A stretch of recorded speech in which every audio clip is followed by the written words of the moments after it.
আপনারা গণভোটে সবাই কি হ্যাঁ এর পক্ষে ছিলেন না? আমরা সবাই কিসের পক্ষে ছিলাম?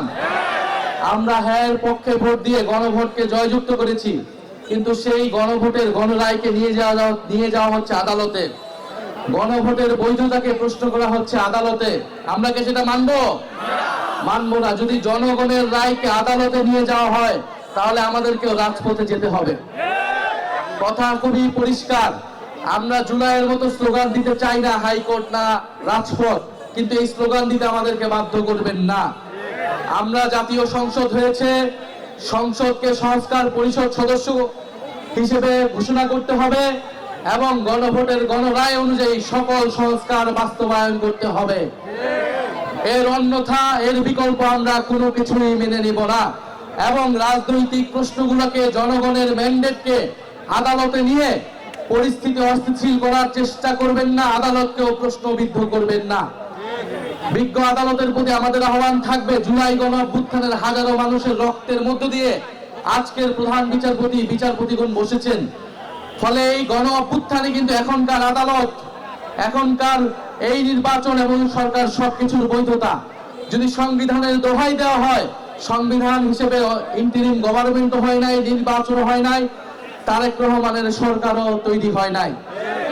যদি পুরানো সংবিধানের কথা বলা হয় তাহলে ফ্যাসিস্ট হাসিনাকেই এখনকার প্রধানমন্ত্রী হিসেবে মেনে নিতে হবে। বর্তমান সরকার কি সেটা মেনে নিতে প্রস্তুত কিনা আমরা তার কাছে সেটা শুনতে চাই।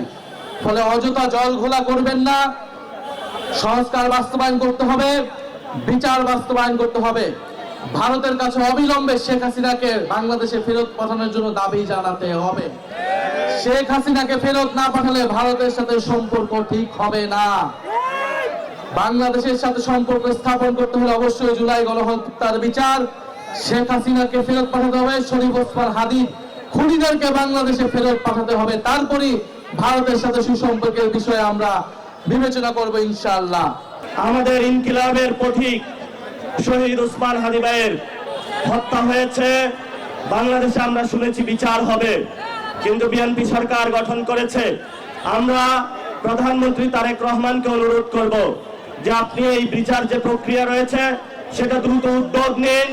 বাংলাদেশের সারা তরুণ সমাজ অপেক্ষায় আছে, আমরা রাজপথে নামতে প্রস্তুত আছি, কিন্তু আপনাদেরকে সময় দিচ্ছি।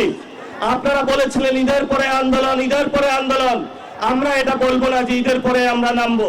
আমরা যেদিন নামবো সেদিন শহীদ ওসমান হাদি ভাইয়ের হত্যাকাণ্ডের বিচার বুঝে নিয়ে ইনশাআল্লাহ মাঠ থেকে বিদায় হবো ইনশাআল্লাহ। আমাদেরকে বলা হয়েছিল আমাদের তিনটা এজেন্ডা ছিল, সংস্কার, বিচার, আরেকটি হলো নির্বাচন। নির্বাচন হয়েছে, আপনারা যেভাবে হোক ক্ষমতায় গিয়েছেন, তাহলে এখন সংস্কারের কি হবে? আমরা সবাই ভোট কেন্দ্রে গিয়েছিলাম, গণভোটে হাকে জয়যুক্ত করে বাংলাদেশের মানুষ দিয়েছিল। সংস্কারকে ব্যাহত করার প্রচেষ্টা চলছে। আল্লাহর রাস্তায় আপনারা জনগণ যে ম্যান্ডেট দিয়েছে সংস্কারের পক্ষে, জনগণের বিরুদ্ধে যাবেন না। যদি জনগণের বিরুদ্ধে যান সেটা শহীদ জিয়ার আদর্শ হতে পারে না, বেগম খালেদা জিয়ার আদর্শ হতে পারে না কোনোভাবেই।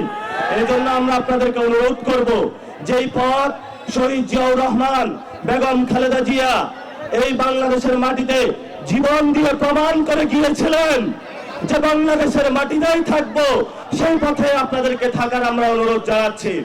সর্বশেষ কথা, শেখ হাসিনা এখনো কিন্তু আমরা তাদেরকে ফাঁসির কাঠ গড়ায় দাঁড় করাতে পারি নাই। ওই যে এই পাশে রয়েছে ইন্ডিয়া, এই ভারতে বসে বসে তারা বাংলাদেশের বিরুদ্ধে ষড়যন্ত্র করছে। আমরা প্রধানমন্ত্রীকে অনুরোধ জানাবো, নির্বাচন হয়েছে, এখন বিচারের উদ্যোগ নিন। আপনাকেই তো শেখ হাসিনা এখানে বাংলাদেশে অনেক নির্যাতন করেছিল, অসংখ্য কুমিল্লার ভাইদেরকে হলো এখানে রাজপথ থেকে ধরে নিয়ে গিয়েছিল। এই যে কুমিল্লার সাক্ষু ভাই থেকে শুরু করে প্রত্যেকটা ব্যক্তি এখানে ইয়াসিন ভাই নির্যাতিত হয়েছিল আমরা জানি। কিন্তু আমরা এখন কি দেখতে পাচ্ছি? শেখ হাসিনা ওইখানে বসে বসে হাসছে আর রাজপথে আমরা এখানে বিচার চেয়ে বেড়াচ্ছি। আপনারা বিচারের উদ্যোগ নিন, ইনশাআল্লাহ নতুন বাংলাদেশ গঠন হবে।